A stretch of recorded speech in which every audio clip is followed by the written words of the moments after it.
Saya itu pernah di seminar ditanya, Pak Bahak, bagaimana Anda bilang kalau konsep Quran tidak membawa celaka, sementara di antara konsep Quran itu jihad. Jihad itu perang, perang itu membawa kematian. Kalau dalam bahasa militer, orang itu kalau tidak perang itu sama dengan membunuh satu keluarga. Tapi kalau perang yang mati itu hanya satu. Begini misalnya, ketika Nabi di Madinah punya kekuatan, taruh saja yang pernah nyata itu 300 orang. Wong kafir 700 wong misalnya dalam perang Uhud nopo Khandaq misalnya. Umpama Nabi ditantang Abu Jahal CS kok gak wani. Itu artinya apa? Nabi mateni wong sak Madinah. Karena kampungnya pasti di bumi hanguskan, yang dibunuh itu perempuan, laki-laki dan anak-anak. Tapi Nabi ketika maju perang paling sing mati mau 70 selawe, kowe ora mesti. Mboten napa? Mesti. Jadi konsep perang adalah konsep penyelamatan. Justru dengan perang itu yang selamat lebih banyak. Kowe wong pinter oleh mikir dangkal. Saat pengusiran Belanda, pengusiran Jepang dari bumi pertiwi Indonesia, sing mati hanya para pahlawan. Umpama pas iku pahlawan kita tidak perang, mungkin sampai sekarang kita jadi anak turune Belanda, jadi budak sampai saiki. Barokah perang, sing mati hanya para pahlawan.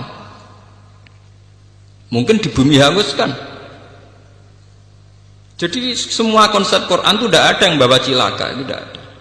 Sebab itu di Quran yang tafsir yang masih orisinil itu wala tulqu bi aidikum ilat tahluka bitarkil jihad. Tafsir-tafsir yang masih orisinil, jangan jatuhkan kamu, jangan menjatuhkan diri kamu pada kerusakan bitarkil jihad. Jadi semua konsep Quran itu tidak ada yang bawa cilaka, itu tidak ada. Sebab itu di Quran yang tafsir yang masih orisinil itu wala tulqu bi aidikum ilat tahluka bitarkil jihad. Tafsir-tafsir yang masih orisinil, jangan jatuhkan kamu, jangan menjatuhkan diri kamu pada kerusakan bitarkil jihad. Umpama pas iku pahlawan kita tidak perang, mungkin sampai sekarang kita jadi anak turune Belanda, jadi budak sampai saiki. Barokah perang, sing mati hanya para pahlawan. Mungkin di bumi hanguskan. Menurut survei di Bantul Yogyakarta, di kota-kota Indonesia, togel itu semalam itu kisaran uangnya 2 miliar. Sementara bisnis tasbih 10 tahun orang ngarah ngasih duit 10 miliar. Artinya apa? Kalau sudah ada tidak moral agama, global ini. Artinya apa? Kalau sudah tidak ada moral agama, maka pakar-pakar ekonomi akan melirik prospeknya perdagangan wanita, dugem dan prostitusi, karena jelas-jelas menghasilkan uang. Tapi karena masih ada moral, tentu ini tidak bisa dilirik karena masih dianggap kriminal. Ngoten. Uang sepakat ya, bisnis tasbih kodok mesti prospek. Wong ya sepakat. Misalnya minyak itu kesunatan Rasulullah, saya bisnis minyak bir itu tetap prospek napa? Paham ya? Artinya begini ya, bahwa jalan-jalan pintas ini tidak ditempuh oleh negara kita karena kita masih negara yang apa religius. Kalau mau jalan pintas, Indonesia bisa mengalahkan Hong Kong. Coba sekarang misalnya Bali dijadikan kayak Hong Kong, Batam dijadikan kayak Nevada atau Las Vegas, selesai. Bisnis kayak gitu tuh cepat sekali. Coba sampean pikir. Makanya saya hanya minta kalau mereka berkompetisi dalam politik ya yang serius, tapi yang baik. Saya adil ngomong ini karena saya tidak politik.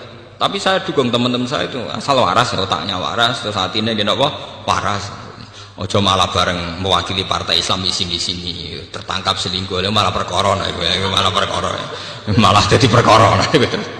Tapi yang jelas kita harus terima kasih sama kompetitor, sama pelaku-pelaku politik karena ini menjaga nilai apa? Moral. Makanya kita terima kasih sama ketika kerja sama Pak Karno, Pak Nasir, Kiai Maskur, Kiai Wahid Hasim dan sinten Mas Agus Mansur dan sebagainya, tokoh-tokoh besar. Dulu itu termasuk sila ketiga keadilan yang beradab. Indonesia itu ketuhanan yang Maha Esa, terus termasuk bangsa beradab. Beradab ini penting. Sebenarnya saat itu sudah ada misalnya rumus-rumus ekonomi negara sosialis, sama rata sama rasa. Negara-negara yang anti nilai agama akan menjual apa saja. Lah sampean tak ceritani, Indonesia kok cepat sugih ku piye? Batik ning gone Solo ning Yogyakarta cek mikir najis bareng. Kesuwen sugih. Mergawe kok ana mikir najis, ana mikir mughaladhah mutawasithah. Sementara Cina bekas kondomnya dadi aksesoris. Kondom kontaineran. Mlebu ning pabrik dadi napa? Aksesoris. Wong ora ana najis.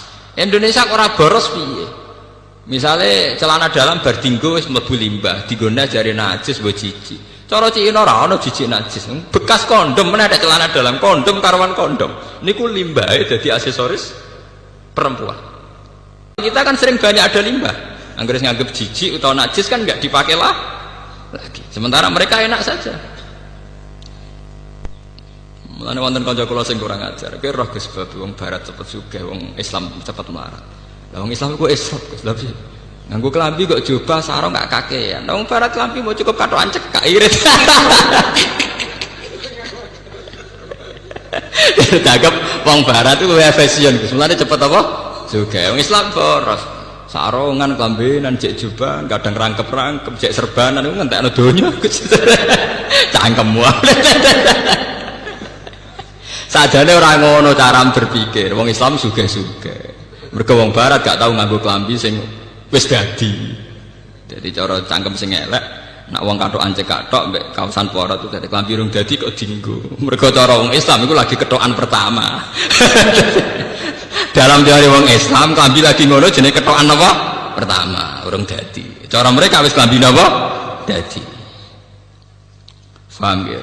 Kalau kamu sudah bisa berpikir kayak saya, sudah berpikir kayak Quran, itu benar-benar ma anzalna alaikal Qur'ana apa? Litasqa. Bahwa konsep Quran, resep Quran itu tidak membawa celaka, bahkan membawa kesejahteraan fid dunya apa? Wal akhirah.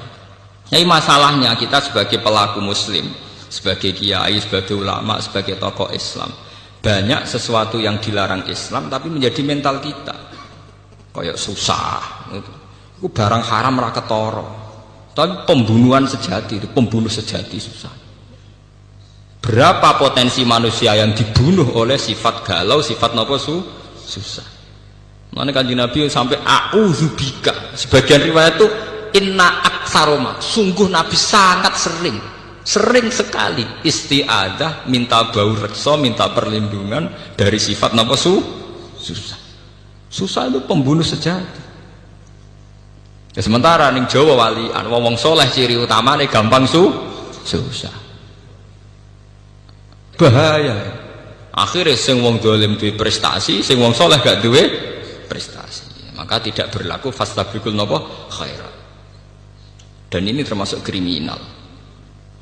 Semalane kula seneng wonten hadis wa idza zaharatil fitan wal bid'u falyuthiril alim ilmahu wa illa fa alaihi la'natullahi wal malaikati wan nasi napa asma.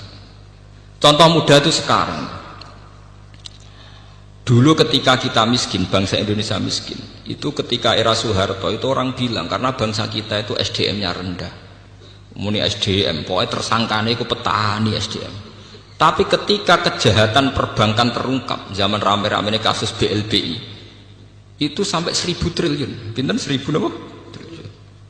Itu orang tersahu semua. Bahwa ada sistem yang salah dalam tata negara kita sehingga kita yang miskin tambah nopo miskin. Artinya lumayan ketika ada aktor intelektual yang membongkar kasus itu lumayan. Artinya lumayan itu ya betul sebagian kemiskinan kita karena SDM itu serasa dibakas ya betul sekarang betul. Tapi tetap diantara faktornya karena ketidakadilan. Misalnya uang negara dirampok oleh oknum tertentu. Artinya ini kan barokahnya falyudhir alim ilmahu itu barokahnya orang yang paham dunia itu mau menerang kan. Kalau enggak ya kita akan tersangka terus itu loh. Dikira kita miskin itu karena salah kita tok, bukan salah kelola. Ngoten, paham ya? Tetap barokah. Misalnya sampean susah terus, kula sebagai ulama sering ngomong, wong nak tawakal lu ayem. Ngomong ngono terus, wong ngandel ora pokoke kula ngomong terus, wong nak tawakal lu ayem seneng. Kono wong susah terus, nggih kula karek ngekek resep, salam gak tawakal bar lumayan. Karena ada kaedahnya, berarti yang susah tidak melakukan sifat nopo tawakal. Misalnya kula sebagai ulama akan ngomong terus, sedekah itu penting. Nah, tapi golek duit angel dikekno wong gak iman, Gus. Terus ulama marahi. yang kamu kasihkan orang itu yang abadi, karena nanti kamu panen di akhirat. Nggih, kamu panen apa? Di akhirat. Justru yang kamu pakai pribadi itu rawan tidak abadi, karena kadang nuruti nafsu. Sehingga kita mulai punya tradisi sing dikekno wong iku sing abadi. Ya kita akan ngomong gitu terus. Jangan sampai rumus sedekah ini kalah dengan rumus ngunggolek duwe angel kok diajar kon ngekeki wong. Karena yang ngomong gini tuh ngomong terus, wong medhit tuh ngomong terus. Lah jangan-jangan ulama kalah, ulamanya juga harus ngomong sing mbok kekno wong dadi sangum ning akhirat. Jangan sampai sing medhit kampanye golek duwe angel-angel dikekno wong meracuni ulama, sementara ulama ra iso mempengaruhi pikirane wong medhit. Iku ulama kualik jenenge, paham? Mestine ulama sing mengaruhi wong awam, ora kok wong awam mengaruhi. Itu pentingnya fastabiqul apa? Khairat. Itu juga butuh kompetisi dan butuh kontinu. Artinya ya kudu ngomong terus. Fal yuzri alim napa?